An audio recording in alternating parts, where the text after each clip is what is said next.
ngayong umaga ay may espesyal tayong bisita na siguradong magpapasaya at magpapatawa sa atin. At kaugnay niya, nakasama po natin itong stand-up comedy group na kung tawagin ay Insani Think. Good morning and welcome sa Rise and Shine Pilipinas. Yan, magandang umaga. Good morning. Naku, for sure, tatawa tayo ngayong umaga. Pero gusto namin kilalanin yung grupo. At saka ito si Mardy. Ikaw nagpapakilala sa group niyo kapag may ano kayo Mardy Almighty. Yeah.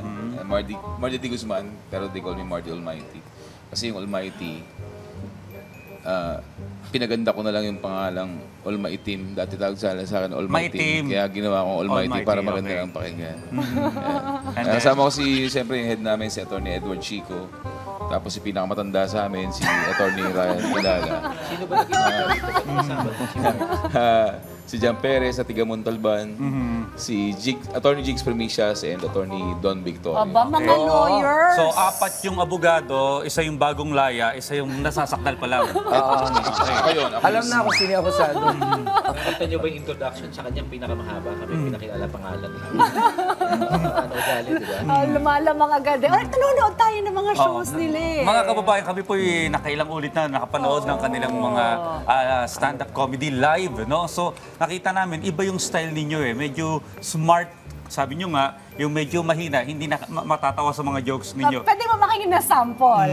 Yan. Siguro si Mardy na, ikaw yung nagyayabang kanina pa Sige na, Mardy, mag-sample ka. Pangit ang intro mo sa amin, di ikaw mag-sample ngayon. Yung mga... sige, ikaw na muna, Mardy. Yeah, gaya na nga sinabi ko, I'm a stand-up comedian, pero I'm also a kiddie party host, magician, and ventriloquist. Yeah, you heard it, I'm a magician. Do you want to see something amazing? Ano yun? Gusto namin makita yan. Sige. Yan yung amazing. Ayan yung amazing. Amazing, right? I'm also ventriloquist. Alam niyo ventriloquist, hindi kapag-usap sa puppet, tapos hindi bumubuka yung bibig. Then kami din nagbibigay ng boses dun sa puppet namin. You know what guys, 10 years na akong ventriloquist, pero nagulat ako yung girlfriend ko, ventriloquist din. Kaya lang, lumalabas yung pagiging ventriloquist niya pag naagawa ko ng mga bagay na hindi niya gusto. Minsan nasa mall kami, naglalakad kami, may nakasalubong may sexy babae na maganda. Nakilala ako ng girl Sabi ng girl, "Hi Mardy!" Sabi ng girlfriend ko, "Sino yan?" Ay ko, sino yan?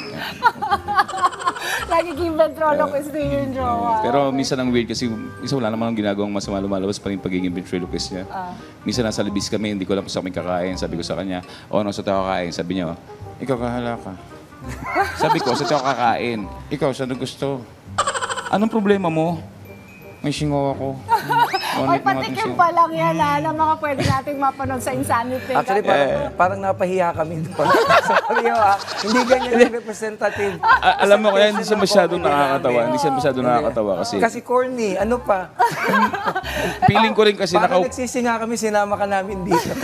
Hindi siya dapat yung mag-start sa amin Sana si Jan Perez na lang. Pero seriously... Pero seriously, kung gusto niyo ng mas marami pang nakakatawang joke, Ay, di si Ryan. Andiyan si Ryan. Si Ryan kasi, ang maganda kay Ryan, ano siya, prosecutor siya, alam naman ng lahat. But at the same time, he's doing comedy. Of course, siya yung pinakamatanda sa amin. Actually, yung gantong edad, dapat tulog pa to Pero yung commitment niya sa comedy, sobrang ganda. So maganda mapaganggan natin siya para malaman natin kung bakit dapat nyo kaming pagsisihan. Alam niyo, nagpunta lang ako dito dahil sabi si Audrey daw magpapameriendang papaalmusal pala ngayong umaga. Kaya ako nagpunta. Pero alam mo si Audrey, napapag-usapan lang po natin, nakaka-basketball ko yan. Hindi lang magaling mag-basketball yan, lintik yan pagdating sa pagmamahal at relasyon. Ay, wow! Alam mo, naalala ko si Audrey, sabi sa akin, tuturuan kita ng mga sikreto para maging masaya ang pag-ibig mo. Sabi ko sabi niya unang-una sa lahat, pag nagmamahal ka, dapat walang pride sa puso mo. Pagkaaway mo yung asawa mo, girlfriend mo, bati kayo agad. Sabi ko, Audrey, bakit naman? Sabi niya kasi, alam mo, ang pride parang brief yan. Alam mo kung bakit, Dayan? Bakit? Kasi hanggat hindi mo binababa, walang mangyayari. Pero sabi ni Audrey, pero ako, nandito ako sa punto, kahit hindi ko ibaba, may nagaganap. Sabi ni Audrey, tinatabi niya lang daw. Parang pride rin. Dapat seriously, yung insanity, we just wanna share this. Tapos may tanungin mo sila. Yung insanity kasi nabuo to, part kami ng comedy cartel. And then nakaisip kami ng parang insane thinking comedy. We feel like for us to be funny, we have to be insane. Ano? For us to be sane, we have to maintain our insanity. So, no kami nabuo, ano? So, may mga jokes kami na kasing corny nung kay Mardy kanina. So, syempre may market din yan eh. So, but at the same time,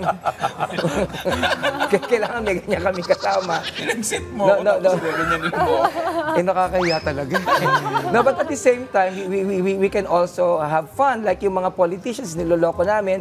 Pero katuwaan lang, of course, we cannot say these jokes na. Pero may mga joke kaming simple, halimbawa, sino ba binoto mo diyan? Hindi mo pwedeng sabihin, di ba? So sa taong bayan, binoto nyo si BBM or kung sino man. Pero sa akin, alam mo, ever since pinakapaborito kong presidente, sorry BBM si Erap. Okay, bakit? Alam niyo kung bakit? Bakit? Kasi sa lahat ng presidente, tandaan niyo si Erap lang, ang totoong may conviction. Bakit? Audrey, nililino ko yung joke ko pang matalino, ha? Napahiya ka kaya today.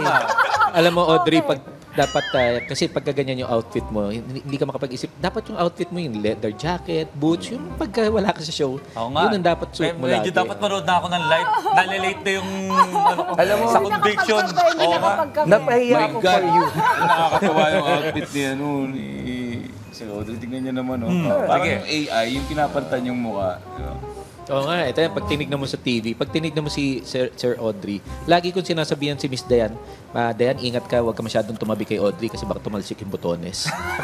Gen Z daw kasi siya malalat. Alright, let's talk to the Parang other. nagsisi- Ayaw nga pala, may mga kasama pala kami. Nakakalimutan natin, nandito pala. Ano naman ang mga baon yung entry? Buti naman napansin nyo kami. Ang lamig pala dito sa studio. Sana naligo ako. Ako pala si Don Victorio. Alam niyo yung superpowers. Sa totoong buhay, wala yan. Kasi superpowers, dapat pantay-pantay tayong lahat. Pero naisip ko, alam niyo, what if lahat tayo may superpowers? Kaso nga lang, may catch, pambalanse. Kunyari, kaya mo mag-invisible pero patay ka. O kaya, manyakis ka. Tapos meron kang x-ray vision. Kaya mong tingnan yung mga tao ng hubot-hubad. Pero sa lalaki lang gumagana. O kaya mo mag-transform sa kahit anong hayop. Pero minsan, hindi mo kontrolado kung kailan. Umu-order ka sa Andox, bigla ka naging manok. O kaya mong gumawa ng maraming kopya ng sarili mo. Kaso nga lang, pangit ka. Pero Audrey, nililinaw ko lang si Don Vic baguhan pa lang.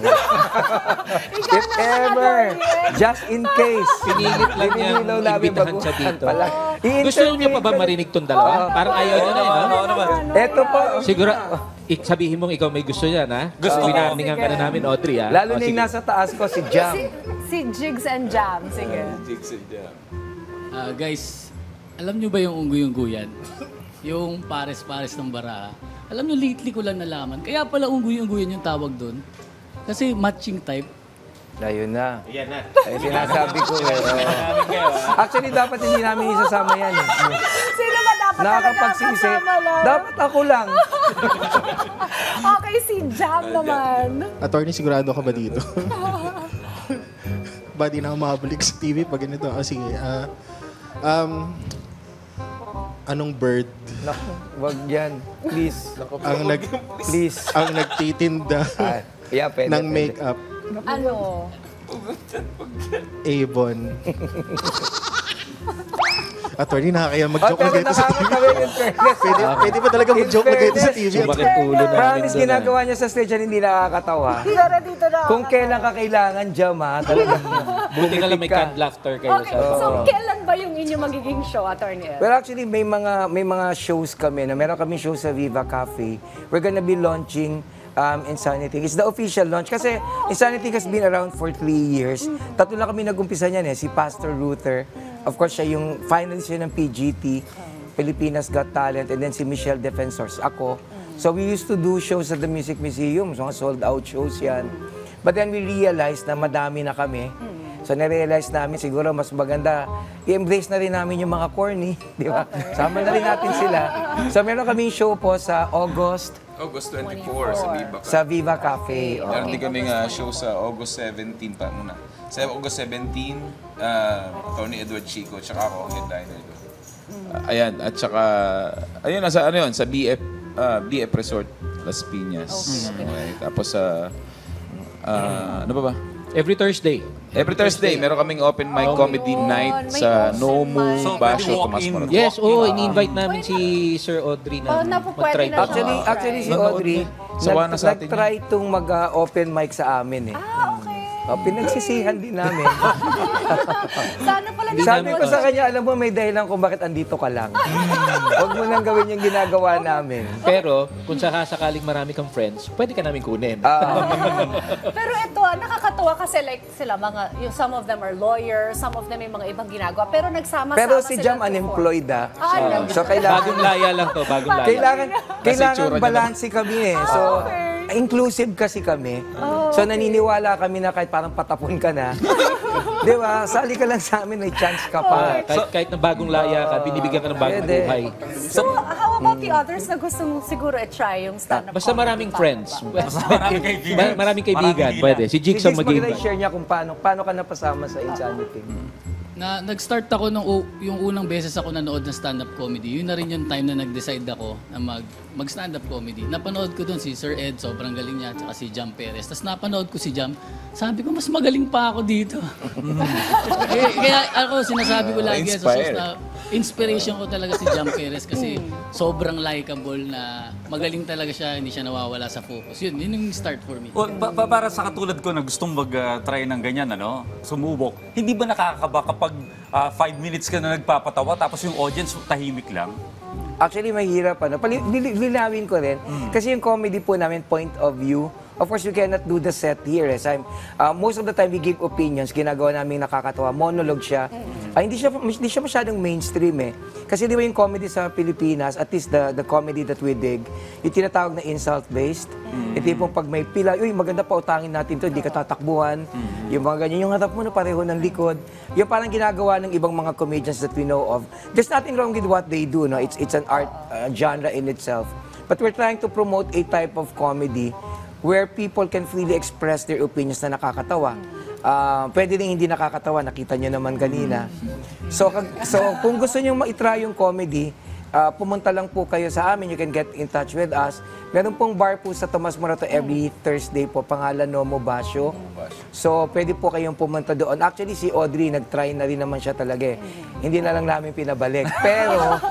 Pero kung gusto niya, pwede naman talaga. Sabi ko, dito ka na lang, Audrey. Mas maganda ka dito.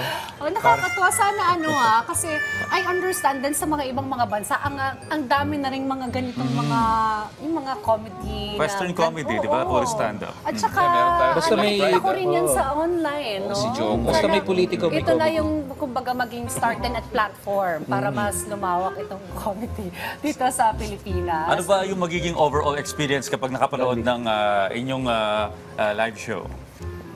Actually, medyo magsisisi ka na nagbayad ka. Itatry mong matawa para masulit yung dinayad mo. Kasi O-order ka ng yung marami. problema sa show namin, may mga kasama kami kagaya ni Jam. Mga ganon. So, kumbaga, binabalanse nga. 'Di ba? Kasi may comedy para sa lahat. Alam mo yung ganon. Alam mo, nagtataka nga ako si Dayan. Parang mga halos lahat ng shows pinanood. Pabalik-balik Sa eh. Pero ulo-ulo paulit-ulit lang naman. Sa ulo na nga ni Dayan yung jokes natin. Sabi ko, Dayan, parang pang 5 beses mo na, pang 7 na itong panonood. Hindi mo pa rin ba mag-get yung jokes namin? Kasi mga friends ko kayo. Pero grabe ang sense of humor ni Dayan. Si Dayan, yung, hindi lang siya maganda, napakatalino. Alam mo yan, Dayan, wag tayo Oo, magplastikan syempre, dito, di Miss ba? Earth area, no? Miss Earth siya. Tapos siyempre, Air. pagkausap mo siya, 2014. may sense siya talaga. Isa siya sa pinakamatalino po na nakausap ko po na involved sa TV broadcast industry. Akala ko May punchline. Walang Siyempre, punchline yun. populahin kita para makaulit ako dito. Actually, sisisi na ako ng konti. Tsaka grabe yung contribution mo sa solar system, ha? Miss Earth ka. Miss Earth. Grabe. Air? Oo, air pala, air. Alright, well, thank you. Nakakabitin itong ating usapan. Ba't ano ka? Di ba hanggang alas 8 naman kayo? June 20, June tuloy. Imbitahin niyo po ulit sila. August Go. 24. August 17 sa Classified BF Resort Las Piñas. And August 24 sa Viva Cafe, Cubao. Okay, and they can avail the Yung- tickets sa Facebook page Yeah, naman. ng Insanity. nandyan po sa screen nyo. Insanity Inc., the official launch. Okay? Ayun. Well, congratulations Thank you so in much. advance. Social media po, Maraming salamat. Insanity Inc. Facebook page. Mabilis lang pala kasi last year I had my special show sa Music Museum. Abangan lang po nila by October po. I'm gonna have my another by new special and new materials. Yun. So sana manood ka, Dayan, and Okay, we'll be Audrey. there. We'll be And there. of course, abangan nyo rin kami sa Cebu, Zamboanga, Ayun nga pala. Marawi. Yun na pala, kayo proud kami kasi we're gonna have a show in Marawi City. Ang pangalan ng show namin, Ground Zero. Show na rin Abangan sa niyo yan. Singapore. Ayun pala, nag-show pala din kami sa Singapore among others. Okay. Congratulations Well, sa mga show na yan. Thank you. Thank you very much for joining us today. Ang Insanity, Mardy Almighty, Ryan Para sa Bayan, Jigs Primicias, Don Victorio, Jam Perez, and of course, Sir Ed Chica. Thank you. Maraming salamat.